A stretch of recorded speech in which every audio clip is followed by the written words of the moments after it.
कि जब आप किसी को पसंद करें और वो आपको पसंद ना करे तो टेंशन नहीं लेनी है, तेज़ाब तो नहीं उठाना है। ठीक, कई लोग इस मूड में रहते हैं, मुझे पसंद नहीं करेगी, मैं राजा हूं, मैं नवाब हूं, मुझे पसंद नहीं करेगी। अरे तू क्या है भाई, नहीं पसंद हो तो नहीं पसंद हो, ये क्या बात हुई? सबसे पहले अपने अंदर से लोकतांत्रिक बनिए, डेमोक्रेटिक बनिए। जैसे आपको हक है किसी व्यक्ति को पसंद करने का, उसको भी हक है किसी को पसंद या नापसंद करने का। यदि कोई ऐसा व्यक्ति जिसको आप पसंद नहीं करते वो आपको प्रपोज करे तो आप उसको मना ही तो करेंगे। बस मना इज्जत से कीजिए, किसी को बेआबरू करके मत भेजिए। ये नहीं कि अच्छा तुम शीशा देखा है कभी, रुको रुको आईना मेरी जेब में लो, ऐसे नहीं करना है। बड़े बेआबरू होकर तेरे कूचे से हम निकले, वो वाला भाव जो गालिब को आया था वो भाव नहीं आना चाहिए। अगर कोई आपको कभी प्रपोज करे, आप लोगों की उम्र है, ये सब चलता ही होगा आप लोगों के बीच में, मैं आपके टीचर से सामने बोल रहा हूँ लेकिन मैं ऐसा ही हूँ, मैं जानता हूँ कि आपकी उम्र में से होता होगा, सब जानते हैं तो होता ही होगा। कभी किसी से ये उम्मीद मत करना कि वो आपको पसंद करे ही करे। यदि कोई रिजेक्ट करे, बस हाँ रिजेक्शन थोड़ा प्यार से होना चाहिए, बदतमीजी से नहीं होना चाहिए।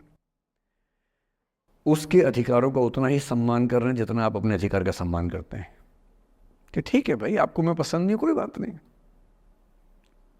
तू नहीं कोई और सही, कोई और नहीं कोई और सही, बहुत लंबी है जमी मिलेंगे लाख हंसी, इस जमाने में सनम तू अकेली तो नहीं। कितने लोग हैं दुनिया में, ऐसा क्या है? और मैंने बहुत प्यारे प्यारे बच्चों को देखा रोते बिलखते हुए कि मैंने उसको प्रपोज किया, उसने मुझे मना कर दिया। अंकल, छोटे छोटे बच्चे आजकल मुझे लव गुरु मानते हैं अपने आसपास, वो मेरे पास आके ऐसी ऐसी बातें बताते हैं बड़ी क्यूट तोतली आवाज़ में, मैंने उसको प्रपोज किया, उसने मुझे ऐसे वाली आवाज़ में एकदम रोते बिलखते हुए। तो मैं बोलता हूँ बधाई हो बहुत बहुत तुम्हें, कॉन्ग्रेचुलेशन। मैंने अपनी ज़िंदगी में ऐसे 50 मामले देखे और 50 में से कम 49 मामले में जब कहीं दिल नहीं लगा, बाद में उससे बेहतर ही व्यक्ति मिला। अगर कभी ऐसा हो ना, मन ही मन में बधाई देना अपने आप को कि बच गया। हाँ बोल देता तो फंस जाती, हाँ बोल देते तो मर जाता। और मन में भाव वही रखना है, तो नहीं कोई और सही बात है, स्ट्रेस नहीं लेना है। मैं जानता हूं कि आपकी उम्र में आसान नहीं होता, आपको रात रात भर सपने आएंगे, बेचैनी होगी, करवटें बदलते रहे सारी रात हम, आपकी कसम, ये सब ड्रामा होता है, ये फिल्मी गीत है। मुझे गीत कविता इतना याद है कि मुझे हर बात में वही दिमाग में आता है, मैं क्या करूं। ये होता है आपकी उम्र में, पर वो भी एक फेज़ है। अगर ये फेज़ नहीं जिया तो भी क्या जीवन जिया।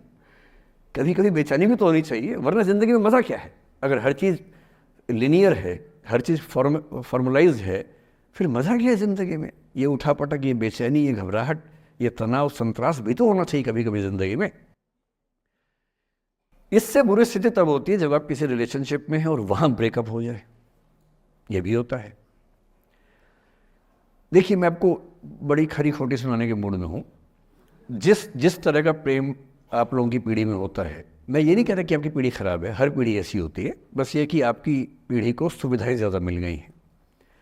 हमारी पीढ़ी में ना चिट्ठी लिख के भेजनी पड़ती थी, बड़ा रिस्क होता था।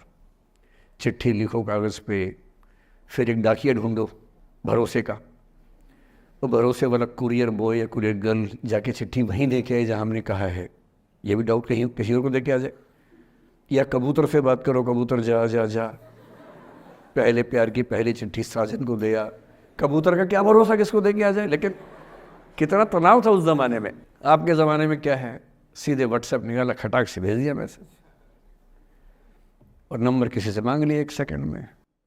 नंबर भी नहीं देना है तो किसी कौन सी ऐप होती है, मैंने सुना कुछ और ऐप्स होती है, मेरे नंबर वाली भी होती है, इंस्टा होता है, एक और भी तो कोई होती है वो जिसमें कार्टून जैसा मुंह बन जाता है, स्नैपचैट। हाँ, स्नैपचैट पे चले गए, मैंने सुना है कि उसमें नंबर भी नहीं देना पड़ता है, ऐसा कुछ चक्कर है, वहाँ ढूंढ लिया। किसी को कुछ कन्वे करना इतना आसान दुनिया में कभी नहीं हुआ था जितना आज आसान है। इन सब के ऊपर टिंडर है, बम्बल है, पता नहीं क्या क्या है, राइट लेफ्ट करते जाना है, उसी में कहानी शुरू। पर ये कहानियाँ जितने हल्के तरीके से शुरू होती हैं, मैं दावे से कह रहा हूँ कि 100 में से 99 अट्रैक्शंस 1 से 2 महीने में ख़त्म हो जाते हैं। क्योंकि आप जिसके प्रति अट्रैक्टेड थे ना, वो तो उसका बाहर का परसोना था। जहाँ परिचय गहरा होता है, असलियत सामने आ जाती है, और जब असलियत सामने आती है झेलना बड़ा मुश्किल होता है। आपके सपने टूट जाते हैं। आप जिस छवि पे दीवाने हुए थे, वो छवि तो सिर्फ छवि थी, वो तो इंसान नहीं था वैसा। 99% केसेस में मेरा ख्याल है कि अट्रैक्शन 1-2 महीने में समाप्त होता है। उसके बाद तो एक बोझ है जो आप ढो रहे हैं। कभी कभी होता है कि दोनों का खत्म हुआ तो बात आसान है, कभी कभी किसी एक का खत्म होता है, एक का नहीं होता है, वहाँ मामला मुश्किल हो जाता है। तो ऐसा हो सकता है आपके जीवन में कि दूसरा साथी आपका ये कहे कि भैया देखो, मैं तुम्हारे साथ कुछ महीने से हूँ, पर मुझे अब अच्छा नहीं लग रहा, मैं ब्रेकअप करना चाहता हूँ। मैं आपसे ये निवेदन करूँगा कि ये मान के मत चलना कि उसने आपको धोखा दिया है, क्योंकि बच्चे तुरंत उस मुद्रा में आते हैं, अच्छा अब मैं कुल्हाड़ी उठा लूँगी, अब मैं तेज़ाब उठा लूँगा, तूने मुझे धोखा दिया है, तूने मुझे चीट किया है, you are a cheat, you are a liar, you are a पता नहीं क्या क्या। पता इंग्लिश में गालियाँ बड़ी सुंदर देते हैं बच्चे। मैं ये कहना चाह रहा हूँ कि इस बात की संभावना मान के चलिए कि हो सकता है कि आपके साथ 2 महीने रहने के बाद सच में उसको ये लग जाए कि आपके साथ ट्यूनिंग ठीक नहीं है, या आपको लग जाए कि आपकी ट्यूनिंग उस व्यक्ति के साथ ठीक नहीं है। और किसी मुर्दा को अपने पास पकड़ के रखना उसका मज़ा नहीं है।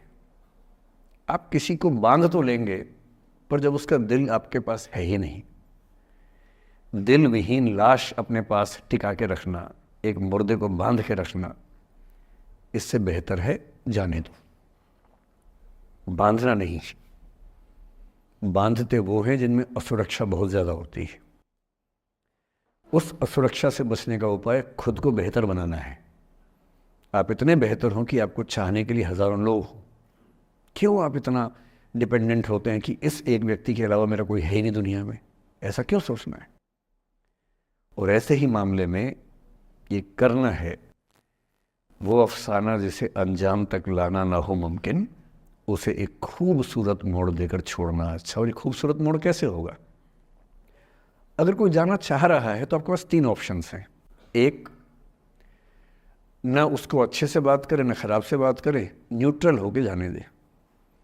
एक, उसको धमकी दे, बर्बाद कर दूंगा, छोड़ूंगा नहीं, तो निकल के देख घर से, तेरे एड्रेस पता करवा लूँगा, मेरे साथ 50 दोस्त हैं, मेरे सारे आवारा हैं, सारे बेरोज़गार हैं, सारे कुंठित लोग हैं, सारे गुंडे मवाली हैं, उनका धंधा यही है, तेरे पीछे छोड़ दूंगा सबको। एक ही तरीका है।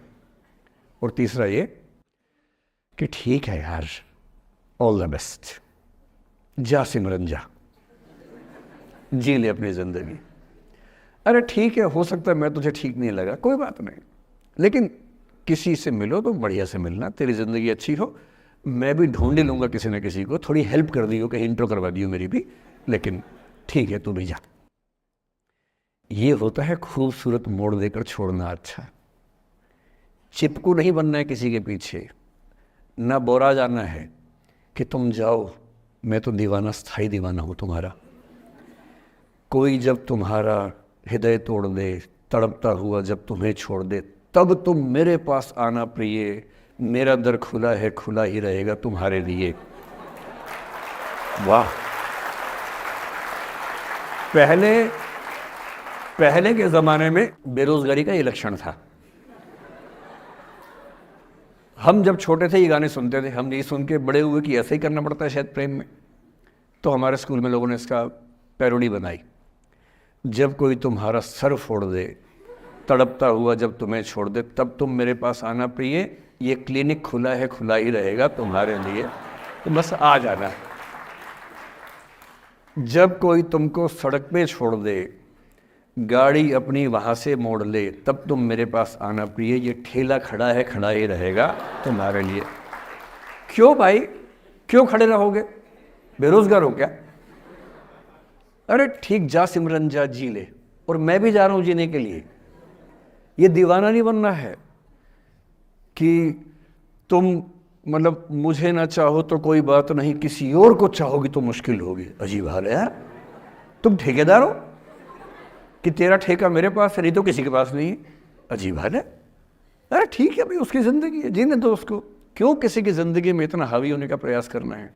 जब आप नहीं चाहते कि आपकी ज़िंदगी में कोई हावी हो, आप क्यों किसी की ज़िंदगी में इतने हावी होंगे?